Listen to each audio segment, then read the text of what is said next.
This is an introduction to chemical equilibrium, our first video lesson. So chemical equilibrium is the idea of a reaction being able to proceed in both the forwards and reverse direction.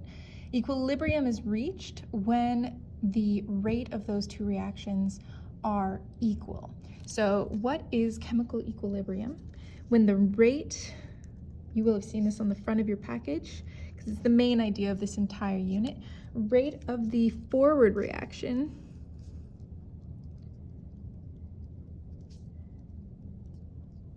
is equal to the rate, okay, rate is like another way of saying speed, of the reverse reaction. Now this is different from a lot of stuff that we've talked about in chemistry in the past, because much of what you do in, say, grade 9 or grade 10, even grade 11 chemistry is the idea that chemical reactions can only proceed in one direction and that they cannot be undone. So the idea of burning a piece of wood, you can't undo that. But there are many chemical reactions that can go in both directions. And we're going to look at an example of one of these in a few minutes, but we're going to set that up right now. So I have two tubes.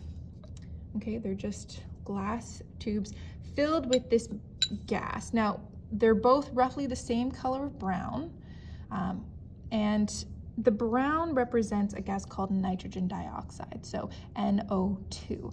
And I'm gonna put these two tubes into one in a hot bath and one is in a cold bath, and we're gonna come back to them in a few minutes. So right now, they're the same color. So I'm gonna set those up and we will come back to them shortly.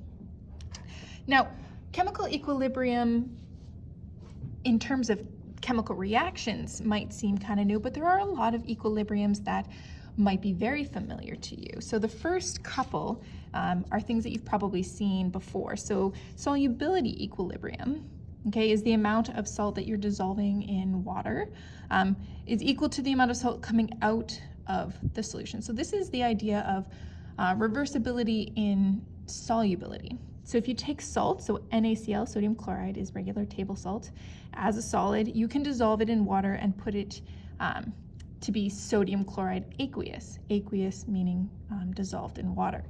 And if you were to take that water and boil it, you would find that the salt remains when all the water leaves. And so that's an example of when you would reverse that reaction.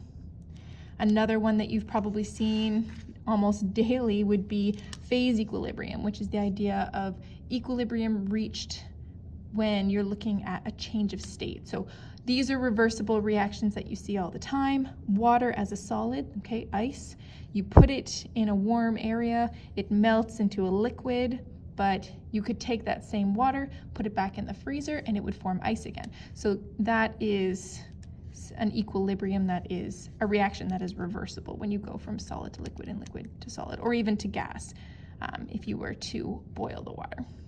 But chemical equilibrium is when we have a reaction that is reversible, and equilibrium is the state that is reached when the forward reaction and the reverse reaction are equal. So the example that we're going to look at for this is nitrogen dioxide gas is going to react to form dinitrogen tetroxide. So this reaction looks like this. So nitrogen dioxide, N with two O stuck to it. You need 2 molecules of NO2, okay, for every 1 molecule of dinitrogen tetroxide that looks like this. Now this gas is clear, okay, it doesn't have a color, but nitrogen dioxide is that brown gas that we saw in the tubes a few minutes ago. Now, I put them in warm and cold conditions, and let's take a quick look and see what happened here. So here they are. This one is a hot water bath over here where it says hot, and this one I just took out of the fridge, so that water's nice and cold. So that's the cold. Now you can see before they were the same color of brown, which would indicate the same amount of that nitrogen dioxide, NO2. But now we can see that they're very different colors.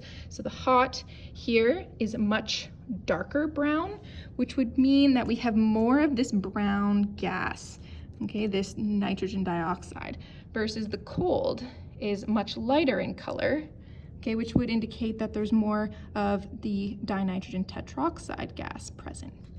So that's not super surprising. We put them in different conditions.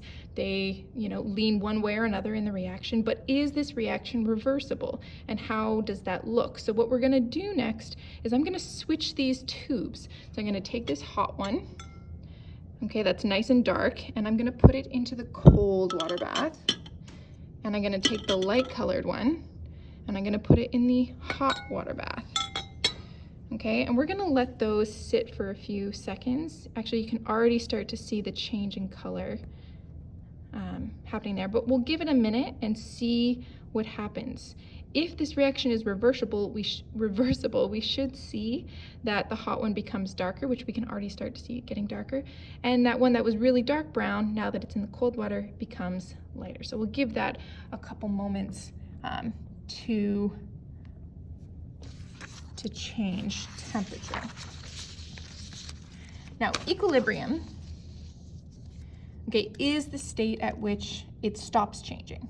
So these reactions are reversible. They can go in one direction or another, forward or reverse, but equilibrium is this balance of when the two reactions are occurring at the same rate so that it looks like there's no net change. So it looks like it's stopped, but really it hasn't stopped. It's just that the rate of both reactions are equal. So it's almost like they're canceling each other out. And so we see no net change. And to describe the equilibrium of any reaction, okay, we have something called an equilibrium constant, okay, which is this KEQ is the letter that we give the equilibrium constant. So this, we can label it, is the equilibrium constant, okay, and that's going to be a number that we can calculate, and it's different for every reaction. So each reaction has its own equilibrium constant. Now, this number, depending on how big or small it is, can tell us in which direction that particular reaction tends to go. So if KEQ is really big, okay, that means that it mostly progresses in the forward direction. If KEQ is really small, it means that it mostly progresses in the reverse direction. And if it's around 1, okay, then that means that it's fairly even in terms of the amounts of forward and reverse, or the rate of forward and reverse. Now we can determine what KEQ is using this formula. So KEQ equals, we say, products over reactants. And we're going to use concentration for this. So concentration, shown in the square brackets, okay, is always measured in moles per liter. And so when you look at your reaction equation, the lowercase number indicates the coefficient in front of the compound or element, which is in the uppercase. So this would be like a number and then an element plus a number and an element. So when we sub that into our KEQ equation, we do products over reactants. So there's our products, C and D, products on the top, over reactants, A and B, okay, on the bottom of the division. And it's the concentration at equilibrium raised to the power of the coefficient in front of that element or compound in the balanced reaction equation. Okay, and we always use, okay, we'll just make a note of this. We always use the concentration, okay, at equilibrium, not a starting equation or starting concentration. Always use the concentration at equilibrium. Now let's take a second and go back to our tubes of gas.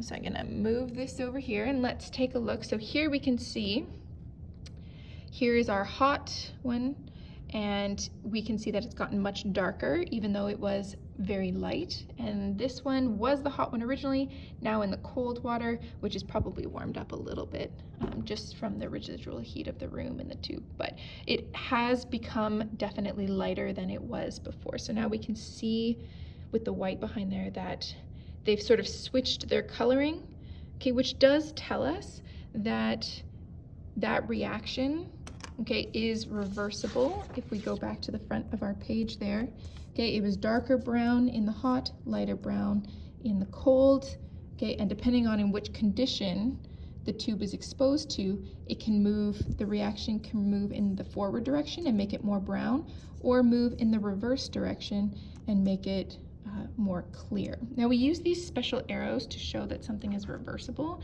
So you'll see them written either as like one of these, or you can see it written as a full arrow like that. So both are fine. That was a little messy, sorry. All right, so going back here, we're going to look at a couple other examples and practice calculating KEQ based on some equilibrium concentrations of a reaction. So the next reaction we're looking at is iodine gas plus hydrogen gas, okay, makes 2HI, so hydrogen iodide. Now, this reaction we see has those equilibrium arrows. It goes in both directions, and we've got some experimental data here. So on this page and the next page, you see we've got some different conditions. So in this one, we're starting off with equal amounts of hydrogen and iodine and no hydrogen iodide, okay, at equilibrium. Okay, we're seeing that we have less of those and some more of that. So it's going to show you the concentrations initially and at equilibrium. So these concentrations at equilibrium are the ones you use for the KEQ concentration of the products over concentration of the reactants equation, okay, the one that we saw up here. So we're only ever going to use the equilibrium concentrations to find KEQ. So, okay, on the next page, you'll see there's a table that we're going to practice filling in. So for experiment number 1, okay, which is this one, so number 1, we're going to take the concentration of the hydrogen gas at equilibrium. We need the concentration of the iodine gas at equilibrium and the concentration of the HI gas at equilibrium. So we're using this data and we're going to fill in this first line. So we have 0.0222 moles per liter of that, 0.0222 moles per liter of iodine gas, and 0.156 moles per liter of HI. Now, when we go to determine the equation for KEQ for this reaction, okay, we're looking here, we're putting the products over the reactants. So we're putting HI on the top, divided by the H2 and the I2 on the bottom. And we need to put in the coefficients. So these have 1 and 1 in front of them, so you can kind of imagine like 1 and 1 there. But this one has a 2 in front of it, so it gets squared. So KEQ for this reaction is equal to HI squared divided by the concentration of hydrogen and iodine. So we're going to sub that in. There's the equation there. And see what our KEQ value comes out to be. So we're taking this, we're squaring it, dividing it by that times that, and we will get 49.38.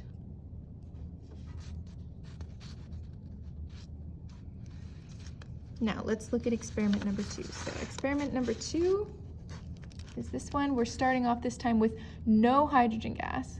We've got some iodine gas and some HI gas.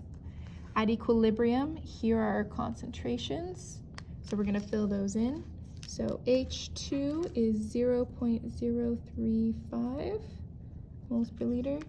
I2 is 0.045 moles per liter. and HI is 0.280 moles per liter. Sub it into the equation, okay, and you should get 49.78. Now you can pause the video for a second and you can do number 3 and number 4, okay, experiments using your equilibrium concentrations. In experiment number 3, we're starting off with no iodine gas, and in number 4, we're starting off with no reactants at all, only products, okay? But we're still gonna get some equilibrium concentrations. Fill those in, calculate your equilibrium constant, and then click play on the video again.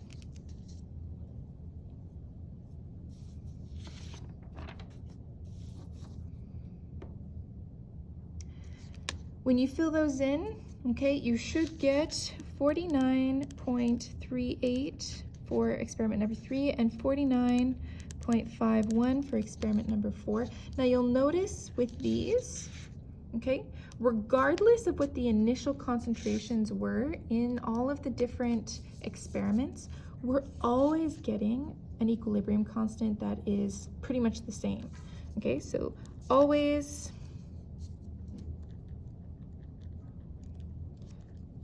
the same